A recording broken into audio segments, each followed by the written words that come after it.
Nous parlons de la vie abondante. La vie abondante en Christ. La vie abondante donc. La vie abondante par la proclamation de nos paroles. La vie abondante par la prière. Vous savez, je voudrais qu'on prenne de façon prophétique ce thème sur lequel nous sommes en train d'exposer depuis plus d'1 mois maintenant. Parce que le Seigneur est capable de nous donner une vie abondante. Chacun dans son canevas. Ce sera à nous maintenant de l'accepter et de marcher selon les principes qu'il nous donne, afin que notre vie puisse, je veux dire, être accompagnée par la grâce de Dieu pour nous pousser dans la vie abondante. La semaine dernière, nous avons essayé de dire qu'il y a des éléments qui peuvent nous empêcher de saisir, d'entrer dans la vie abondante, notamment les blessures du cœur. Vous savez, ce sont des choses importantes. J'ai fait une recherche et je me suis rendu compte que 5% des hommes, 5% d'hommes font une dépression dans une année courante. Mais plus encore, les femmes, 9% des femmes, 9, et quelques %, presque 10% des femmes font des dépressions dans une année courante. Mais ces dépressions-là ont plusieurs causes. Les dépressions ont plusieurs causes. Aujourd'hui, je vais essayer de continuer un peu dans cet élan en vous disant, ou bien en nous disant, un autre pan de la même chose, mais qui peut nous empêcher de vivre une vie abondante. Donc mon thème sera l'offense, l'ennemi de la vie abondante. L'offense, l'ennemi de la vie abondante.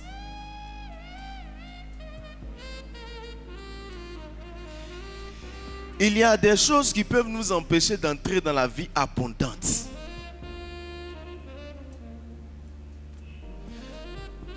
Je vais vous dire, chacun selon son niveau doit vivre l'abondance.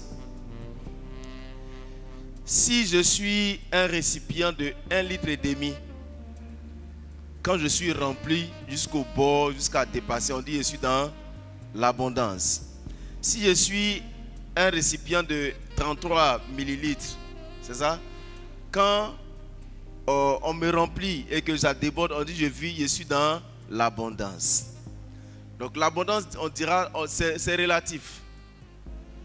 Mais nous sommes dans un monde où souvent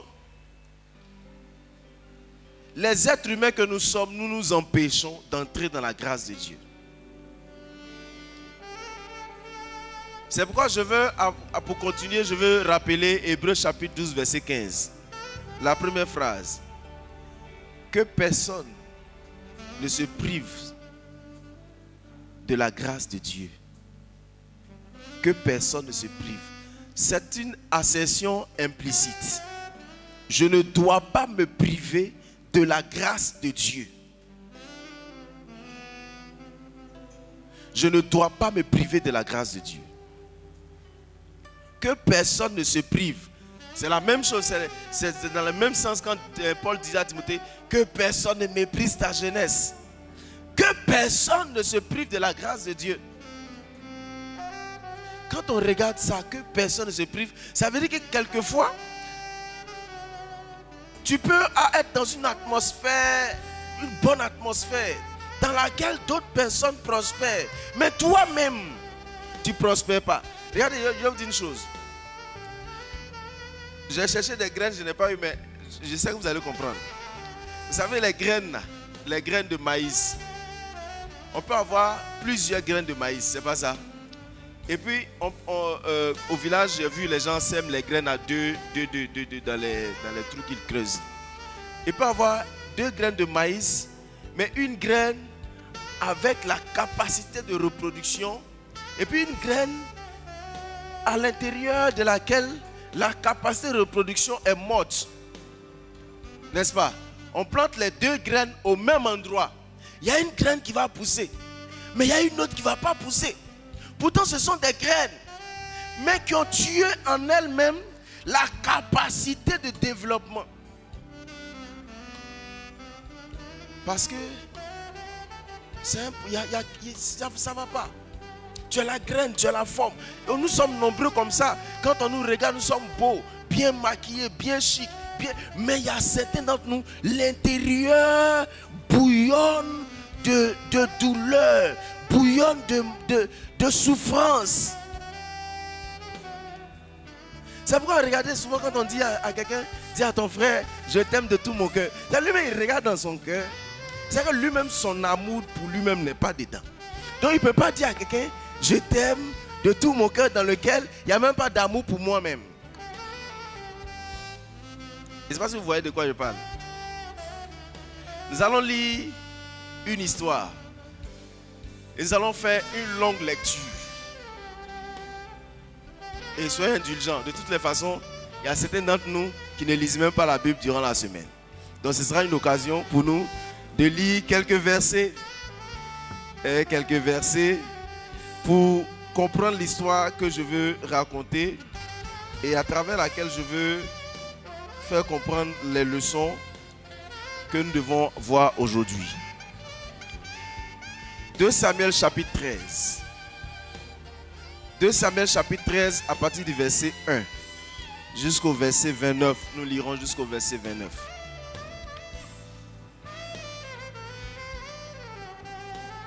Voici ce que 2 Samuel 13 dit.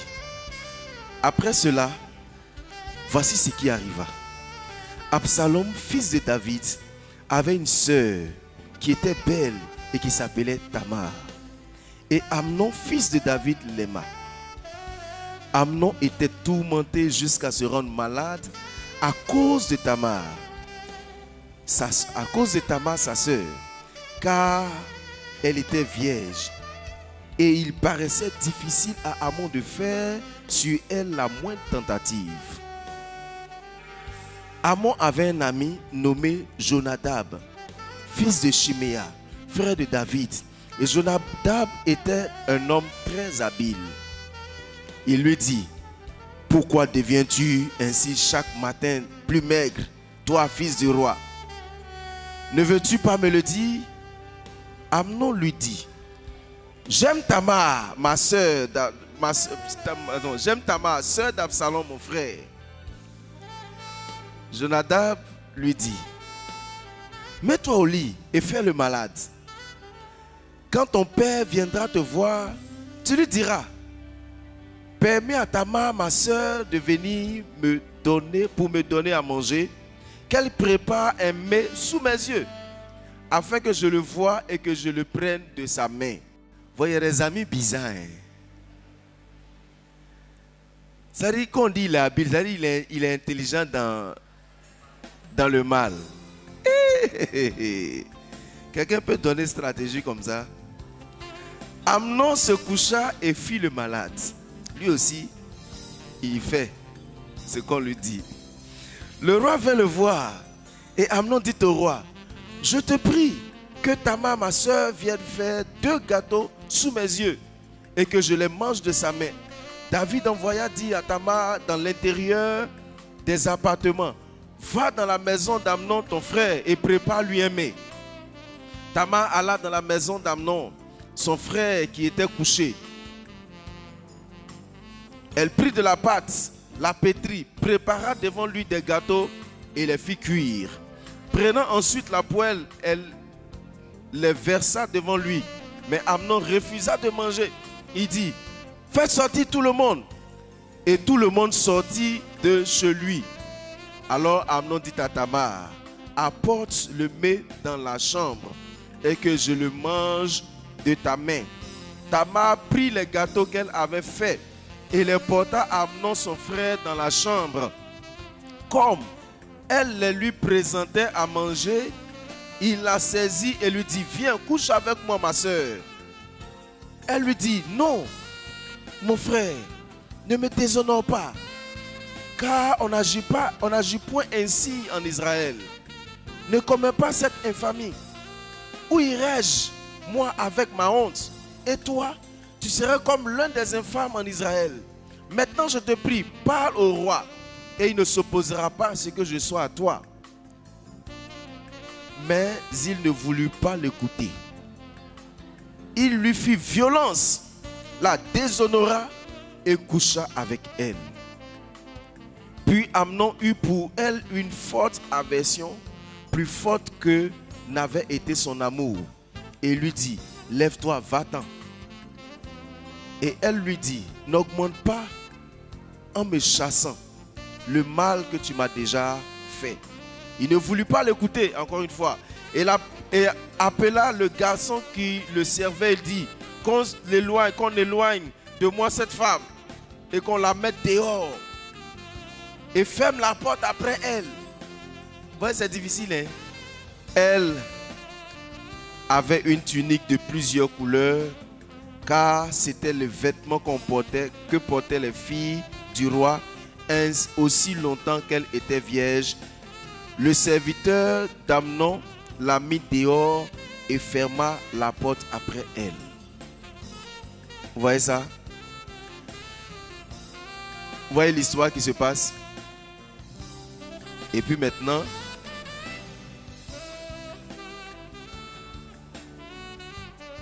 verset 19, Tamar répandit de la cendre sur sa tête et déchira sa tunique bigarrée. Elle mit la main sur sa tête et s'en alla en poussant des cris. Absalom, son frère, lui dit, Amnon, ton frère, a-t-il été avec toi? Maintenant, ma soeur, tais-toi, c'est ton frère. Ne prends pas cette affaire trop à cœur. Et Tamar, désolé, demeura dans la maison d'Absalom, son frère. Le roi David apprit toutes ces choses et il fut très irrité. Absalom ne parla ni en bien ni en mal avec Amnon, mais il le prit en haine parce qu'il avait déshonoré Tamar, sa soeur. 2 ans après, on va s'arrêter là, mais retenez 2 ans après. Après, on va lire le reste. Mais 2 ans après, voyez-vous, on n'a plus besoin de vous raconter l'histoire. Amnon va violer sa demi-sœur, qui est la sœur de Absalom. Il a élaboré sa stratégie. Il a fini de violenter, de déshonorer, et puis il l'a fait chasser comme rien. Vous voyez, on l'a fait chasser comme ça. Elle avait tellement mal qu'elle est sortie, elle a déchiré ses vêtements, elle a mis la cendre sur elle. Mais en fait, l'histoire là, ça va prendre notre tournure parce que son frère Absalom va la recueillir. C'est pas ça? Et puis, regardez l'histoire. Absalom va lui demander, Yedio, c'est quoi? Ton frère est sorti avec toi. Il faut laisser. Ça, c'est rien. Il ne faut pas prendre ça à cœur. Il faut laisser. Ça, c'est rien. Ça cause de ça, là, tu es en train de faire des trucs comme ça. Mais, on dit que Absalom lui-même, il a été offensé par cette histoire. Et donc, il ne parle ni en bien, ni en mal. Mais il fait quoi? Il le prit en haine. Il a été offensé. Sa soeur a été déshonorée. Il a été offensé. Vous savez, l'histoire est réelle. C'est une histoire vraie. Ce qu'il a traversé là, c'est vrai. Attends, qui ne sera pas offensé de savoir que sa soeur a été violentée, déshonorée par quelqu'un? Même si c'est de la famille. Bon, j'imagine, je suis épais faire le film. J'imagine qu'on vienne me dire que dans notre famille, il y a tel frère qui a violé une de nos sœurs. Les frères, là, on laisse affaire de choses. Ça, on va dire rien. Affaire de passé, on a qu'à mettre de côté. Lui, on va le frapper d'abord. Et puis, ce qu'on va lui faire, lui-même va sentir qu'il a fait quelque chose. Mais la Bible dit, Absalom n'est pas là, ni en bien, ni en mal. Il est resté passif. Pourtant, il était offensé. Il avait ça dans le cœur. Ils étaient tous fils du roi. Ils étaient tous quoi? Fils du roi. Mais regardez, ce qu'ils vont dire dans l'histoire, dit David a appris la situation. Il était en colère. Mais qu'est-ce qu'il a fait? Qu'est-ce qu'il a fait? Il n'a rien dit. Bon, j'imagine ça. C'est-à-dire que je suis sûr que Absalom s'attendait à ce que David vienne pour dire mais non, mais non, mais non. Bon, je m'attends à ce que toi, le papa, tu réagisses. Tu ne réagis pas. Tu ne dis rien. Et puis on dit 2 ans après. Regardez le temps. 2 années se sont écoulées. 360 jours 2 fois. Son offense était dans son cœur. Il ne parlait ni à Absalom, ni à Amon, ni à son père. Parce que il a estimé que son père a usé d'injustice. Oh, combien d'entre nous n'aiment pas subir l'injustice? Je me rappelle, un de mes pères me disait, il m'a fait asseoir et puis il me dit petit. Et c'est pas pourquoi il m'a dit ça. Hein. Il dit, tu vois, quelquefois, il faut accepter l'injustice. Bon, moi, souvent, les pères ils disent des choses. Il a dit, mais c'est en grandissant que j'ai compris qu'il y a des moments, les frères, tu dois accepter l'injustice. Tu dois accepter que des gens te fassent des injustices. Et puis bon, laisse ça. Parce que, en fait, ce qui est bien, c'est que tout ce qu'on sème, on le moissonne. Personne n'a rien fait à Amnon. Absalom attend qu'une réaction, ça ne va pas. Donc, 2 années après, comme il avait des tondeurs quelque part, il a organisé une fête. Et puis il a dit à David, son père, contre qui il était fâché. Parce que David n'a pas réagi. J'organise une fête. Il faut dire à mon frère de venir. Peut-être que David aurait pu penser que l'enfant là, s'il n'a pas fait quelque chose, mais il dit non. Vous savez, souvent, on vit dans certaines familles où ce qui nous fait mal est méprisé par les autres. C'est-à-dire, on dit que quelque chose me fait mal. Et puis, oh, toi aussi, toi, tu aimes trop ça. Toi, ton cœur, tu as un cœur en papier ou bien. Toi, ton cœur n'est pas comme le cœur des autres. Mais quand tu veux réagir, tu veux dire que ça te fait mal, on dit que toi, tu as un cœur en papier. Donc, il invite les gens. Et puis, il dit à ses serviteurs, regardez, vous voyez le gars qui est là, c'est mon frère. C'est mon propre frère, ça ne chauffe pas. Quand il sera bien, quand le vin va monter un peu ici, là, moi, c'est qu'il va vous dire la fête. Donc, quand ils étaient là, ils étaient en train de danser. Je ne sais pas quelle musique ils dansaient, mais ils dansaient. Je ne sais pas s'ils disaient ensemble, louons le Seigneur, mais ils dansaient quand même. Hein? Gloire à Dieu qui règne. Ils ont fini de danser, ils ont commencé à fêter bien, bien.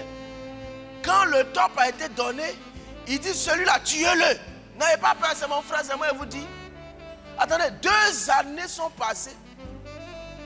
Il n'a pas oublié. Mais les frères, est-ce qu'il devait faire ça? Est-ce qu'il devait en arriver jusqu'à ce point? Est-ce qu'il devait faire ça? Mais regardez ce que Proverbe chapitre 18, verset 19, je crois, va dire. Et je ne sais pas s'il a affiché. Mais Proverbe dit, c'est difficile. On dira ça comme ça dans une autre version. Il a affiché. Il dit, un frère offensé se rend plus difficile qu'une ville forte. Et les discordes en sont les verrous. Tu vois, les discordes sont comme les verrous d'un palais. Bon, une autre version dit, rencontrer un frère offensé est plus difficile que prendre une ville fortifiée. C'est quand quelqu'un est offensé. Et puis, il se renferme. il devient dangereux. Vous ne voyez pas? Il devient dangereux, non pas pour les autres d'abord, il devient dangereux pour lui-même. Pour lui-même d'abord. Parce qu'il va passer son temps qu'à penser à ça. 2 années en train de penser à comment il va attraper Amnon pour lui régler son compte. 2 ans, il n'a rien fait d'autre. Il n'a pas réfléchi à un projet. Son seul projet, c'est il y a 2 ans en arrière. Nous sommes en 2024. En 2022, Amnon a violé ma soeur. Papa n'a rien dit. Qui a déjà eu affaire où tu as fait parler avec ton frère ou ta soeur dans la famille et puis tu t'attendais à ce que maman ou papa parle et puis personne n'a rien dit. Qui a déjà vécu ça? Et puis tu es là, ton cœur se gonfle comme ça. 2 années en train de penser à comment il va trouver, quelle stratégie il va faire pour pouvoir rencontrer son frère qui l'a offensé en violant sa soeur. Vous savez, souvent l'offense n'est pas directe. Hein? L'offense ne nous concerne pas. L'offense, on peut être offensé par le truchement d'un événement qui s'est passé sur quelqu'un. Et puis on a offensé, quelque chose nous fait mal. Et puis on est déçu. 2 ans. J'ai dit ça bloque la personne elle-même parce que regardez, quelqu'un qui fait 2 ans, très réfléchir à comment faire du mal à son frère. Il réfléchit à quoi d'autre? Quel est son nouveau projet? Ça, il a tout arrêté. Pour se dire que ça là, ça ne va pas passer comme ça. Pour moi, reste pas à l'étranger. Moi, quand tu m'as mordu, moi je t'avale.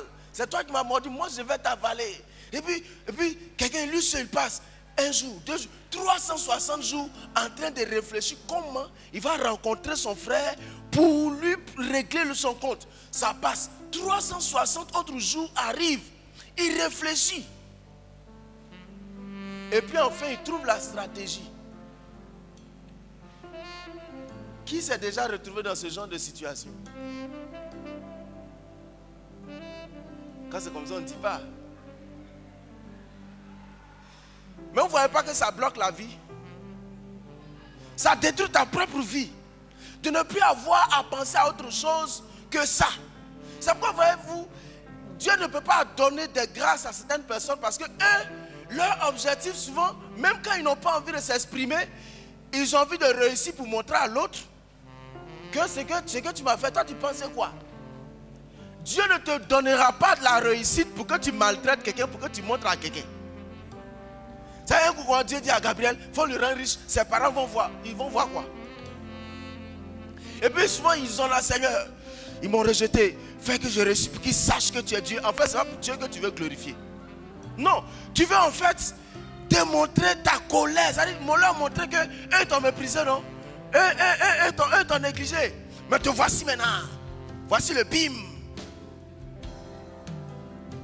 En fait, ça t'empêche même d'entrer dans la grâce. Parce que le Seigneur lui-même, il ne veut pas bénir quelqu'un pour qu'il soit en scandale à d'autres personnes. Est-ce que ça se comprend? Toi, ta bénédiction, c'est pour toi, c'est pour ton épanouissement. C'est pas pour que tu montres à quelqu'un que, voilà, tu m'as négligé hier. Maintenant, mon Dieu est fort. 2 ans durant, quelqu'un passe son temps à réfléchir. Vous savez, nous sommes nombreux assis ici, comme je l'ai dit. Nous avons une belle apparence. Mais peut-être que dans notre cœur bout la colère, la haine. C'est-à-dire qu'on est là comme ça, puis on se dit, ça là, ça ne va jamais finir. Et puis on se bloque. On est cadenassé par cette situation. Et puis nous sommes là. On ne bouge pas, les frères.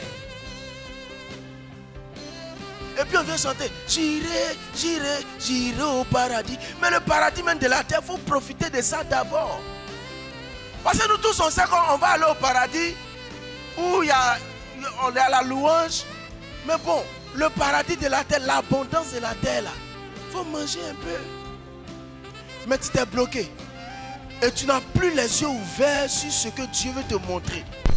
Parce que simplement, j'ai fait enfant avec un monsieur, je lui ai fait confiance et puis il m'a abandonné. Ça là, je ne vais jamais oublier ça. Jamais. Ça, je ne vais jamais oublier. Ça, là, c'est ce qui m'a fait là. Dieu va le payer. Dieu va le payer. Ah, frère, attends. C'est toi qui payes ou bien c'est Dieu qui paye? Chacun va récolter le fruit, enfin, le fruit de ses semences, n'est-ce pas? Mais quand tu es en train de dire ça comme ça, on dirait que tu es en train de dire à Dieu, lui là, pardon, il faut faire vite, vite.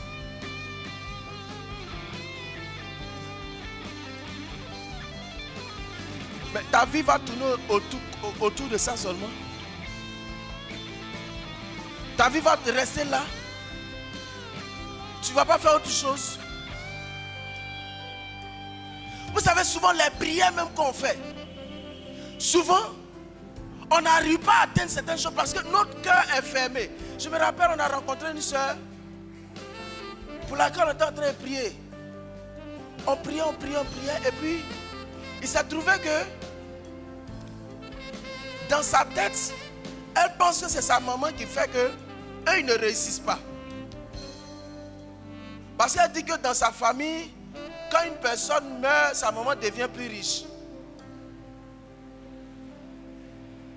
Donc, elle pense que c'est sa maman qui fait que les choses n'avancent pas. Donc, elle a gardé ça dans son cœur. Ça ne va pas. C'est bizarre dans sa tête. Elle se sent démonisée. Ça fatigue même. Donc, elle vient à la délivrance. On fait sa cure d'âme. On parle avec. Vous savez, souvent, les gens savent cacher les choses. Ce qu'on leur demande sur papier, c'est ce qu'ils écrivent. Mais gardent des choses dans leur cœur. Il faut parler avec eux pour pouvoir savoir que ce qu'il a écrit sur papier là, c'est trop loin même de ce qu'il a gardé dans son cœur.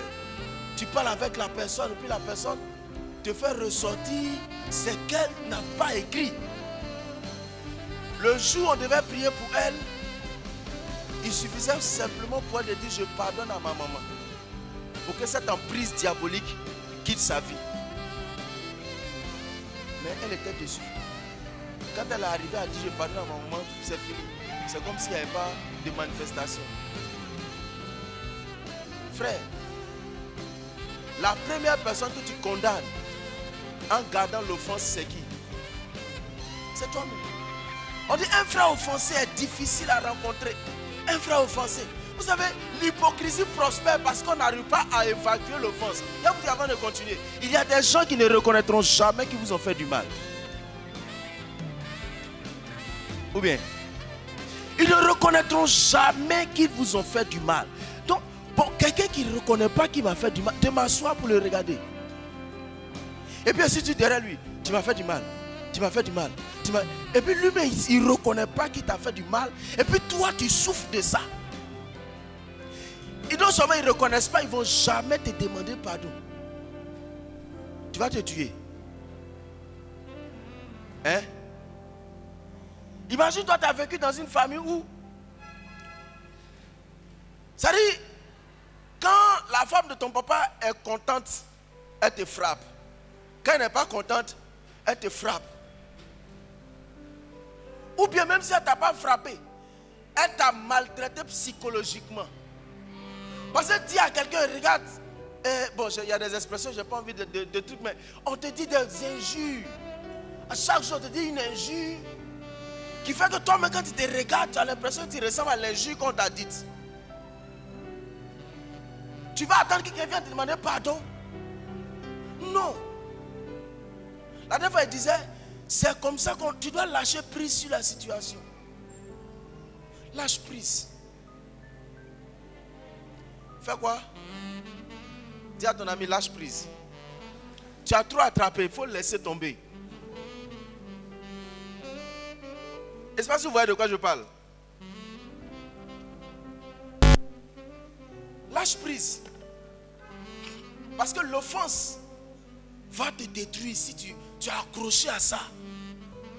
Souvent tu vois des gens, ils sont en train, ils ont des sourires qu'ils abordent, mais pas des sourires qui découlent d'une paix intérieure. Oh, dans les lamentations de Jérémie dit quand je pense à l'absinthe et au poison. C'est-à-dire quand il pense à l'amertume, mon âme est attristée au-dedans de moi-même. Mon âme est amère. Vous savez, regardez, une personne offensée devient amère. Tu deviens amer. C'est-à-dire que tout n'est pas bon. Rien n'est bon pour toi. Souvent on juge tout. C'est-à-dire que c'est bizarre. Mais tu as passé ton temps dans l'amertume. Regardez. Passion. Il ne faut pas demander ce pot là.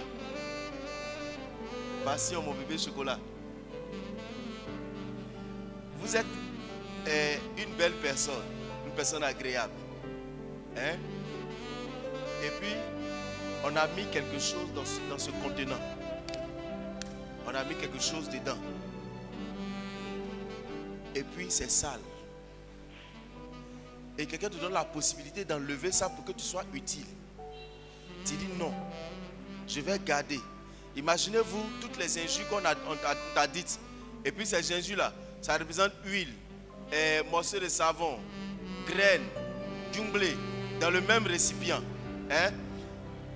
Et puis tu donnes ça, ce cocktail à quelqu'un pour boire. Qui va boire? Ça veut dire quoi? Ça veut dire que tant que tu gardes l'offense et l'amertume, tu es inutile à toi-même et au monde. Ça se comprend. Tu es inutile à toi-même et puis au monde. Parce que, attends, qui va vouloir marcher avec quelqu'un? Lui, il est toujours fâché. Il y a des gens, ils ne savent pas dire de bonnes paroles à quelqu'un. Il y a des gens dans leur vie, ils sont tellement offensés, amers. Ils ne savent pas dire à quelqu'un de bonnes paroles. Ils ne savent pas apprécier. Ils sont dépourvus de la capacité d'apprécier les autres. Il ne peut pas dire que, oh, mais que tu es beau, mais tu es mignon. Mais parce que lui-même, dans son esprit, les gens comme ça n'existent pas.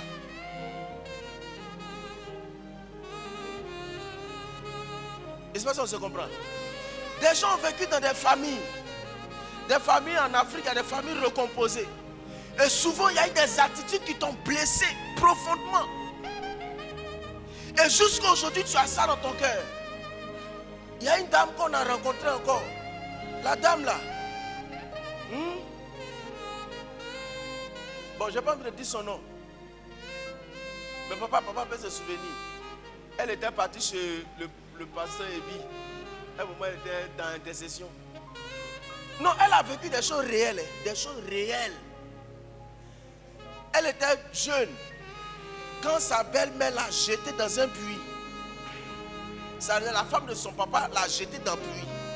C'est quelqu'un qui partait puiser l'eau.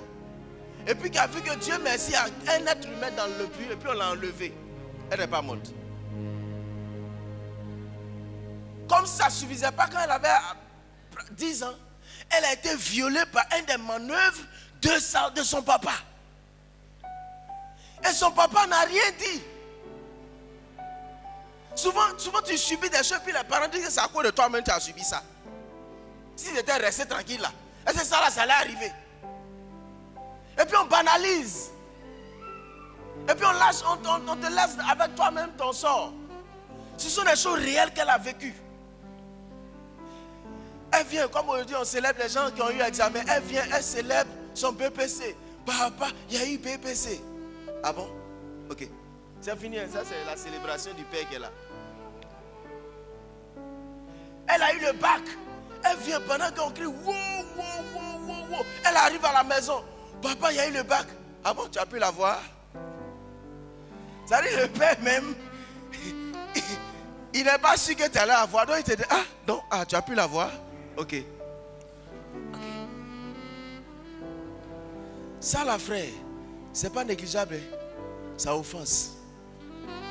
Mais regardez, moi j'ai côtoyé cette personne pendant plusieurs mois et plusieurs années.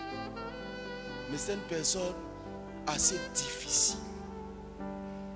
C'est une belle personne, une personne bien chic.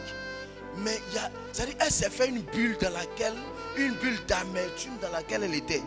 Si tu as dépassé ça, ce que tu es parti chercher là-bas, là, tu vas lui dire. Non, tous ceux qui sont blessés font une barrière, une bulle. C'est-à-dire, il y a des choses qu'ils font avec mesure, quoi. On est à l'église, on se parle à une mesure. Hein. C'est pourquoi elle est palable dans notre département ici. C'est pourquoi des jeunes même ne s'entendent pas. C'est pourquoi les femmes ne s'entendent pas. Elles se battent. Bon, les hommes, eux, bon, ils sont un peu plus calmes, mais bon, tu vois, ils font en distance, quoi, tu vois. Et puis après, ils disent, tu sais, le gars, il ne me plaît pas trop. Hein. Tu sais, j'aime pas son style. Mon frère, pardon. Faut laisser. Faut laisser. Mais ce sont des choses réelles qu'on a vécues. Je ne suis pas en train de dire qu'on n'a pas vécu des choses réelles. Si, ce sont des choses réelles. Attendez, quelqu'un qui a été violé, qui a été jeté dans un puits, quel amour la personne peut ressentir pour elle-même et pour les autres? C'est quand tu vas voir quelqu'un qui ressemble à ça, ton cœur, ta mémoire se réveille, ton subconscient te dit, c'est un danger. Donc tout le monde est dangereux pour toi. Tu n'arrives même pas à te socialiser véritablement parce que l'amertume a rempli ton cœur au point où tu préfères te mettre à côté. Et regardez, les personnes blessées sont des gens qui se retirent toujours du monde. Ils se retirent toujours. C'est-à-dire que ils se retirent. Faut pas, ils sont fatigués. Leur cœur est fatigué de recevoir, d'encaisser, encaisser.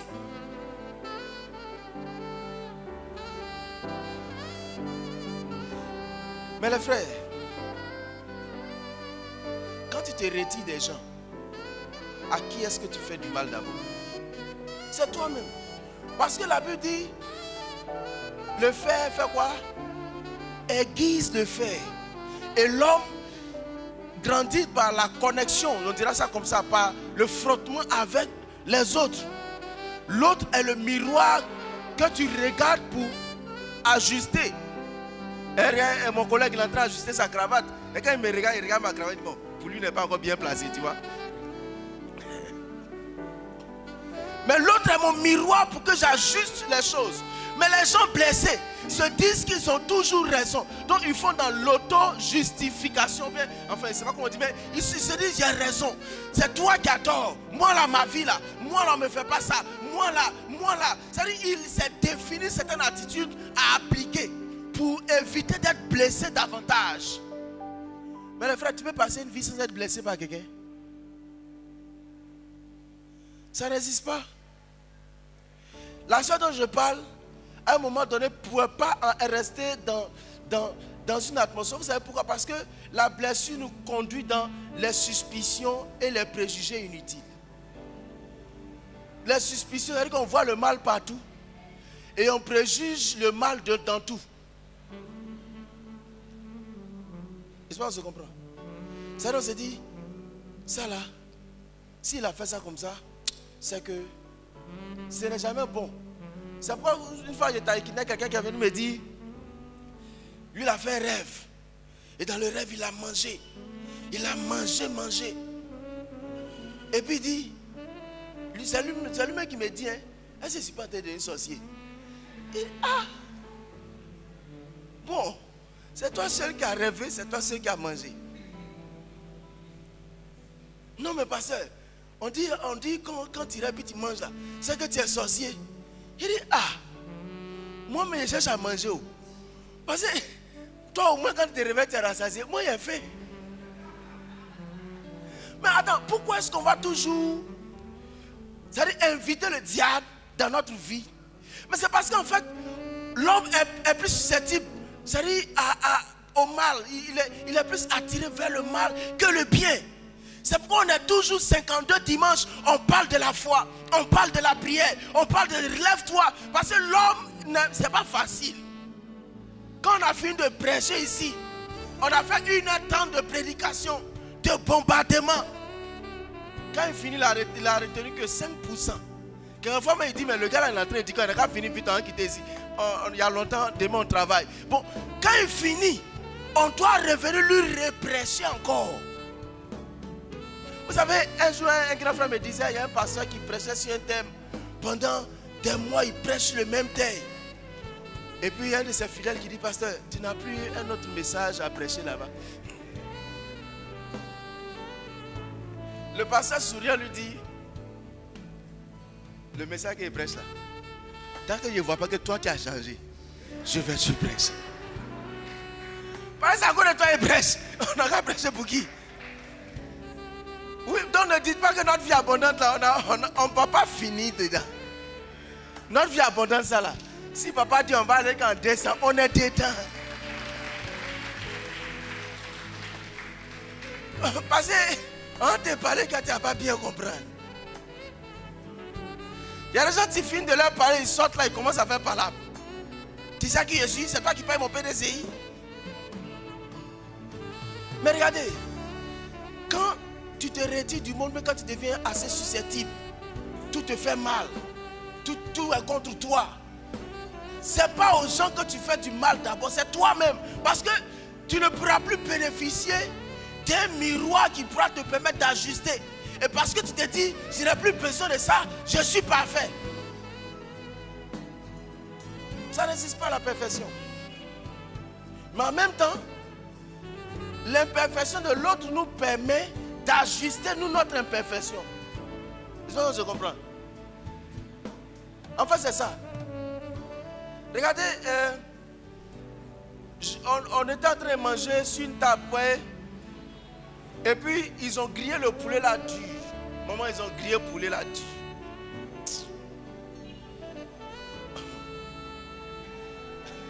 Je regarde Fouchette avec cuillère, il ne peut pas manger poulet là et ça.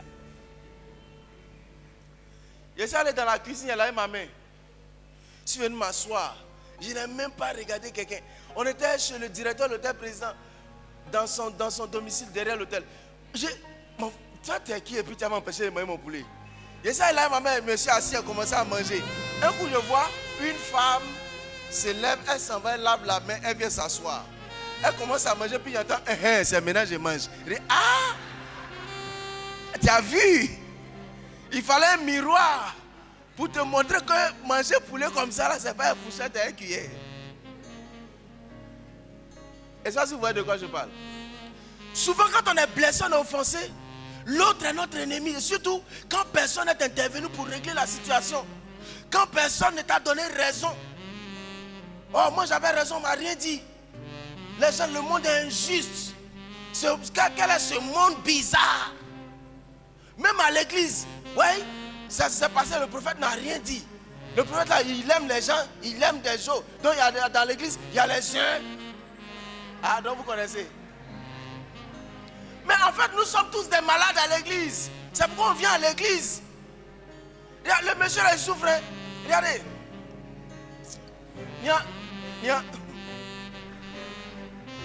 Ça dit, si on devait permettre à tout le monde de venir ici à la réception, il n'allait plus dormir chez lui à la maison. Bon, de toute façon, lui-même, bon, souvent il est là. Mais j'imagine, j'étais assis au bureau, étant en train de réfléchir. Imagine-toi, si tu as 10 personnes qui t'expliquent un problème chaque jour, tu vas te souvenir de tout le monde. Il y a des choses que tu vas lâcher prise dessus rapidement parce que c'est pas parce que c'est pas important. C'est parce que tu ne peux pas tout faire à la fois. Mais il y a des gens qui ne sont pas à sa place. Toi-même, tu as un enfant à la maison pour le gérer, même c'est dur. Ou bien qui ne sait pas? Un enfant, comme lumière comme ça. Tant qu'il n'est pas 23 heures, elle ne peut pas fermer les yeux. Elle va sauter ici. Eh bien, assois-toi! Lève-toi! Ils ont dit à des personnes, on va vous laisser avec des enfants dans la journée. Celui qui ne parle pas du tout sera chef du village. Vous voyez? Vous ne pouvez même pas tenir, il n'est même pas encore fini. Donc, cessons de critiquer les gens. Tu ne peux pas être chef du village. Même non, papa, on l'appelle chef du village.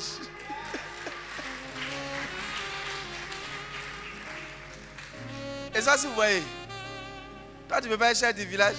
Oh. Ça fait parler, hein. Ça fait parler l'homme. Et ça, si vous voyez de quoi je parle.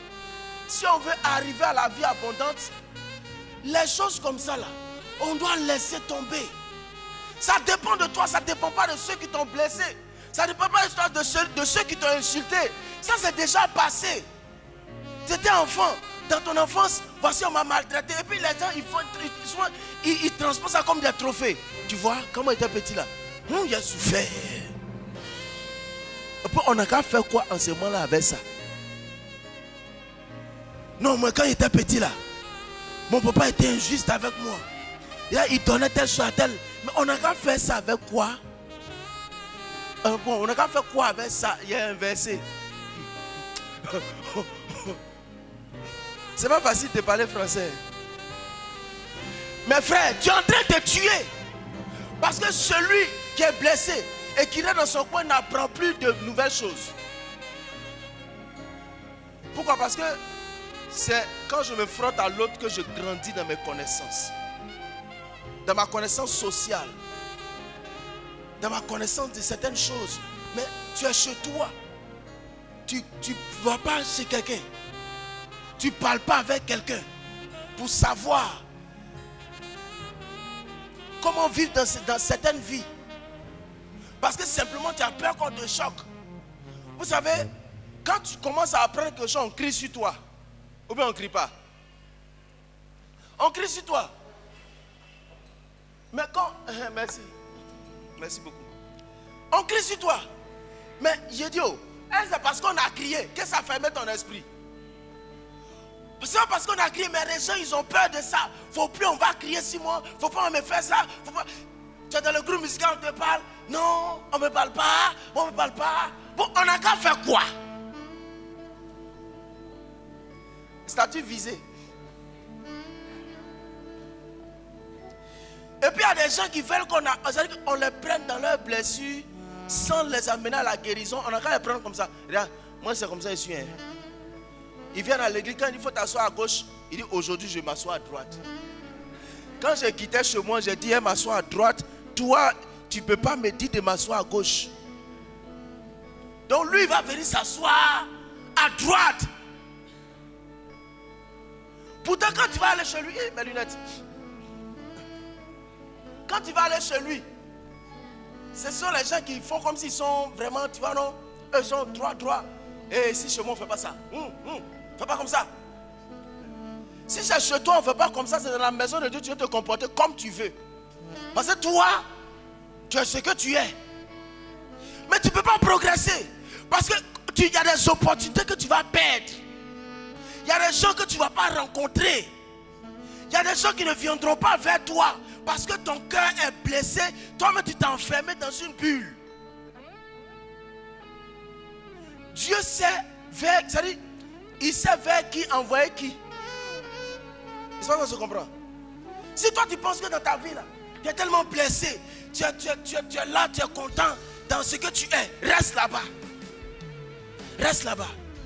Mais voyez-vous, vous savez, moi, je n'ai pas honte de le dire. Je suis dans un processus de guérison et je bénis Dieu pour ça. Je bénis Dieu parce que, vous savez, ça m'a fermé beaucoup de portes. Parce que quand tu préjuges, quand quelqu'un veut te faire du bien, tu as l'impression qu'il est en train de te faire du mal. Tu ne fais pas les choses de tout ton cœur. Tu fais les choses juste pour faire plaisir, pour qu'on te regarde, pour qu'on dise que tu es fort. Mais quand tu as fini d'être fort, ça t'a apporté quoi? Ou bien on est là, on critique les autres seulement pour qu'on dise que c'est nous qui sommes bien. Absalom, 2 ans durant. Pour toi, ça fait combien de temps dans ton cœur? Pour toi, ça fait combien de temps? C'est sur ça que tu vas rester? La vie abondante est devant nous. C'est-à-dire, selon la capacité que toi tu peux prendre, selon la manière dont Dieu t'a créé là, il y a la vie devant. Vous savez, des gens, je ne sais pas pourquoi, mais regardez, on a tellement été maltraités psychologiquement par d'autres personnes que finalement, même quand nous avons des enfants, ça se répercute sur les enfants. Est-ce qu'on se comprend? Moi, je me rappelle, je criais beaucoup. Bon, je ne sais pas s'il a changé, mais je criais beaucoup plus, quoi, sur mes enfants. Ma femme me regarde, donc je dis beaucoup plus. J'ai diminué un peu. Mais quand elle dit beaucoup, je criais. Bon, je criais beaucoup plus, mais beaucoup moins maintenant. Mais il y a beaucoup là-dedans. Parce qu'en fait, je ne voulais pas avoir affaire à quelqu'un. Il ne faut pas, ils vont gâter quelque chose de quelqu'un. Et puis maintenant, tu vois, ils vont venir. Et puis, en fait, je me dis, moi, j'aime pas m'énerver. Parce que moi, quand je m'énerve, toi-même, tu t'énerves là-haut. C'est pourquoi même. Un jour, j'ai appelé l'Algérien. Il dit, toi, c'est tout, toi, on frappe dehors pour que tu viennes. On va frapper les gens, nous aussi, on va aller parler de ça. Ah! Parce que, frère, quand tu es blessé, tu as peur de tes propres réactions. Est-ce qu'on se comprend? Il y a des gens qui sont assis ici là. Ils sont des bombes de colère. C'est-à-dire, il faut un effort pour ne pas que tu les aies le jour que tu les as énervés. C'est-à-dire, fumer la sorte de leurs narines, de leurs oreilles. Ils vont dire,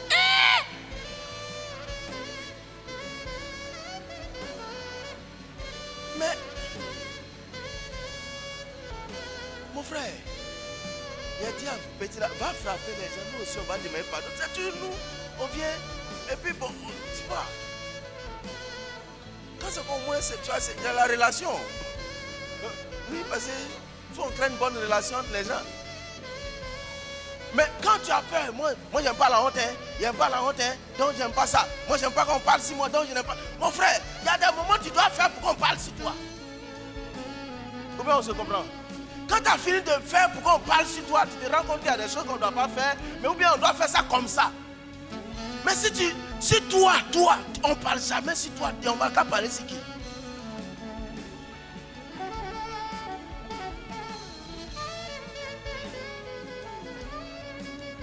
Vous ne comprenez pas ce que ça te dit? Qui ne comprend pas? Tu comprends bien? Je vais vous dire une chose. Voici que Lamentation, Jérémie dit. J'ai déjà cité les premières parties. Il dit quand je pense à l'absence au poison, mon cœur est triste, il n'a plus d'espérance en l'éternel. C'est pas ça? Mais après il dit, ce que je veux repasser, voici ce que je veux repasser dans mon cœur. Oh my God. Ça dit, j'ai compté sur des gens. Quand j'étais blessé, j'étais offensé, je pensais que des gens allaient me donner raison. Ils allaient me justifier. J'ai voulu trouver l'amour auprès des gens, mais ça n'a pas marché. Ça n'a pas marché. Oh, j'ai été maltraité par telle personne. Donc, je n'ai pas... Vous savez, moi j'ai grandi, la première fois que j'ai vu ma mère, j'avais 17 ans. Donc quand je grandissais comme ça, toutes les femmes m'énervaient. Parce que, bon, je me disais qu'elles sont toutes des abandonneuses d'enfants. Quelqu'un peut progresser dans une telle atmosphère? C'est-à-dire une maman veut te faire du bien. Toi, tu vas t'éloigner parce que faut pas un jour ils vont t'abandonner encore. Est-ce qu'on se comprend? Le bien même qu'on veut te faire maintenant, tu ne vas pas bénéficier de ça. Parce que tu as peur qu'on t'abandonne. Mais abandonne-moi. Vous savez, souvent, si on arrive à comprendre que ma paix ne se trouve pas dans les mains de quelqu'un. La Bible dit malheur à celui qui met sa confiance en l'homme. Ça ne veut pas dire qu'on ne va pas collaborer avec les gens. Ça veut simplement dire qu'il y a des choses profondes dans mon cœur pour lesquelles je ne peux pas mettre ma confiance en quelqu'un. Comme me donner la paix dans mon cœur, la guérison dans mon âme, la tranquillité dans mon esprit. Une personne sur la terre ne peut jamais produire ça dans ma vie. Ni mon épouse, ni mon époux, ni mes enfants, ni personne. Même la personne qui me dit qu'elle m'aime le plus sur la terre. La seule personne qui est capable de le faire, c'est Jésus-Christ. C'est pourquoi Jérémie dit, ce que je vais repasser dans mon cœur, ce n'est pas quelqu'un qui va faire ça. Ce n'est pas quelqu'un qui va repasser ça dans ton cœur. C'est que moi-même, je vais repasser dans mon cœur. C'est que quand il a fini de chercher les gens, quand il a fini de chercher l'amour, l'amitié, la relation, quand je n'ai pas eu la relation, ce que je vais repasser, c'est que les bontés de l'Éternel ne sont pas épuisées. Et ses compassions ne sont point à leur terme. Ce qu'il a dit hier, il va le matérialiser aujourd'hui. Ce qu'il a dit sur moi ne dépend pas de ce que les gens pensent de moi. Est-ce qu'on se comprend? Ce qu'il a dit hier dépend du type de vase que je suis aujourd'hui pour pouvoir se déverser. Quel type de vase es-tu aujourd'hui? Quel type de vase? Il y a des gens qui sont tellement d'une manière. Vous savez, l'offense peut donner l'anémie à quelqu'un. Vous ne croyez pas? Quelqu'un, son cœur est chaud. Ça n'a pas fini son sang. Son sang va finir. Toi, ton cœur est tout chaud. Ton cœur, c'est chaud. Ça a du mal à pomper même le sang dans ton corps. Ça finit. Il y a des gens qui souffrent de maladies psychosomatiques. Parce qu'en fait, ils ne sont pas malades. Mais ils se réveillent le matin. leur atmosphère dit qu'ils sont malades. Donc leur corps s'habitue à cette atmosphère de maladie. Il y a des gens qui se réveillent toujours, ils ont un mal quelque part. J'ai un mal ici là, je ne comprends pas. Mon ulcère là me dérange. Mon cœur par contre.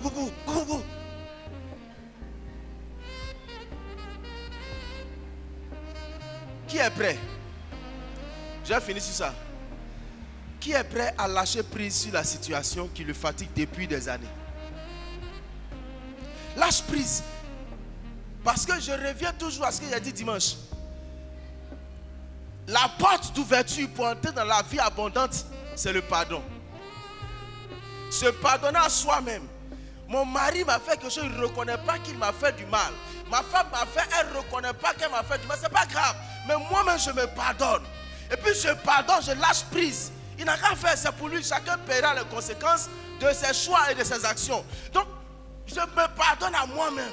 Seigneur, pardonne-moi d'avoir brisé, d'avoir emprisonné ma vie dans ce genre de situation. Et je pardonne parce que la Bible dit, celui qui pardonne à son frère, Dieu lui pardonne, mais celui qui ne va pas pardonner. Quand on prie, on fait la prière de notre Père. Pardonne nos offenses comme nous pardonnons. Les versets qui viennent après disent, si celui qui pardonne à son frère ses offenses, le Père va lui pardonner. Mais celui qui ne pardonne pas, le Père ne lui pardonnera pas aussi. Donc, combien d'années le Père ne te pardonne plus? Tu as fermé la porte à la vie abondante. Il y a des trésors qui devaient venir vers toi qui sont bloqués. Parce que tu as gardé quelque chose dans ton cœur depuis longtemps. Et parce que même tu es fâché même contre ton pasteur. Parce qu'il y a quelque chose qui s'est produit. Lui, tu as attendu qu'il intervienne. Il n'est pas intervenu comme tu voulais.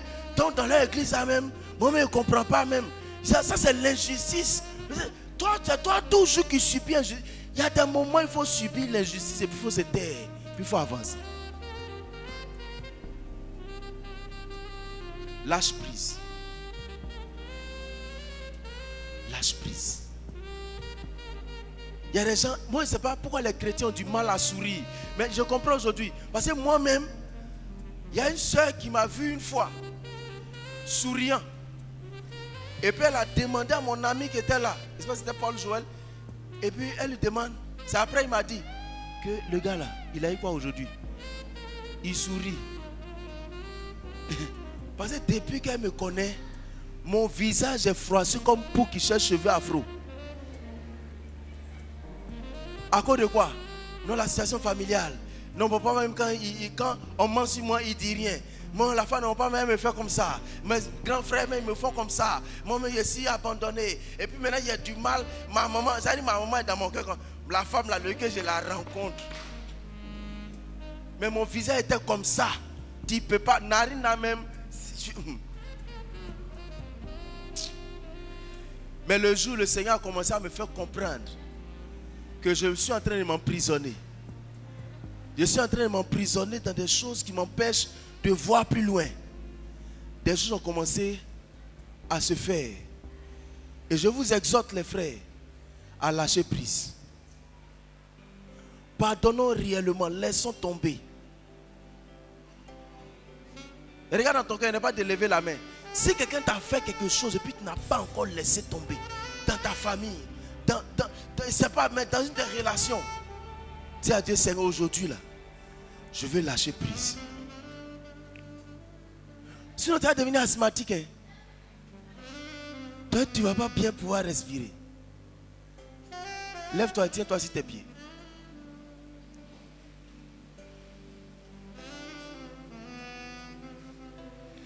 Nous aspirons à une vie abondante. Nous voulons que le Seigneur fasse quelque chose pour nous.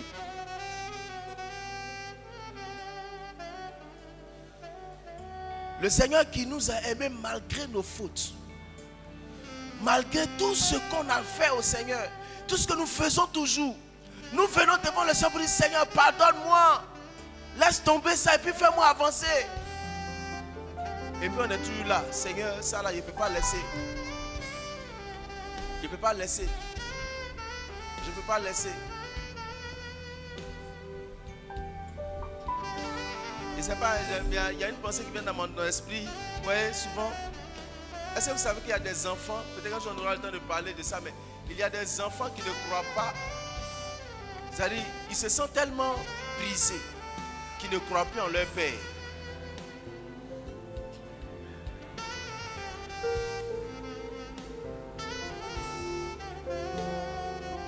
Lâche prise. Laisse tomber. Laisse tomber. Toi, tu es un fils ou tu es une fille. Tu ne vas pas entrer dans la vie abondante que le Seigneur te donne. Quand ton cœur est chargé contre un de tes parents, lâche prise. Vous savez, il y a un jour, j'ai commencé à considérer certains événements. J'étais fâché avec mon père parce que franchement, il y a des choses que je ne comprenais pas. Moi, je n'ai pas dit il va naître. Il m'a fait naître maintenant des choses. Il me fait subir des choses, il ne dit rien. Et c'était dans mon cœur. C'était dans mon cœur. Et puis, je récitais honore ton père et ta mère. Ça, depuis l'école de dimanche. Honore ton père et ta mère. Mais honorer, ça ne veut pas dire qu'on doit des choses. Ça veut dire qu'on doit les valoriser par rapport à la, je ne sais pas comment on dit ça. C'est-à-dire que de toute façon ils ont fait. C'est-à-dire que tout le sacrifice qu'ils ont fait pour nous là, même si on pense qu'aujourd'hui ils n'ont pas fait ce qu'on voulait, mais regarde en arrière, sache que toi aussi tu ne serais pas là s'il n'avait pas fait tous les sacrifices qu'il a fait. Tu ne serais pas là s'il n'avait pas accepté de sacrifice. Tu traites ton papa de sorcier, ta maman de sorcière. Pourtant, quand tu étais beaucoup plus gras, il ne t'a même pas mangé. Et tu as rencontré le Seigneur qui protège notre vie. Lâche prise. S'il y a quelque chose qui te faisait pleurer quand on en parle, ça te fait pleurer, ça mal encore dans ton cœur. Ah, dis à Dieu, Seigneur, je veux respirer. Parce qu'à longtemps, ces choses t'ont empêché d'avoir des projets. Quand pendant des années, tu penses à la même chose, ta vie tourne autour de ça seulement. Tu n'arrives pas à avancer. Tu maltraites d'autres personnes psychologiquement. Commence à dire à Dieu, voici mon cœur. La seule chose à faire, c'est Seigneur, prends mon cœur. Voici mon cœur. Moi-même, je vais repasser dans mon cœur que toi, tu es bon. Voici mon cœur, Seigneur, prends-le. Prends-le, Seigneur, prends mon cœur.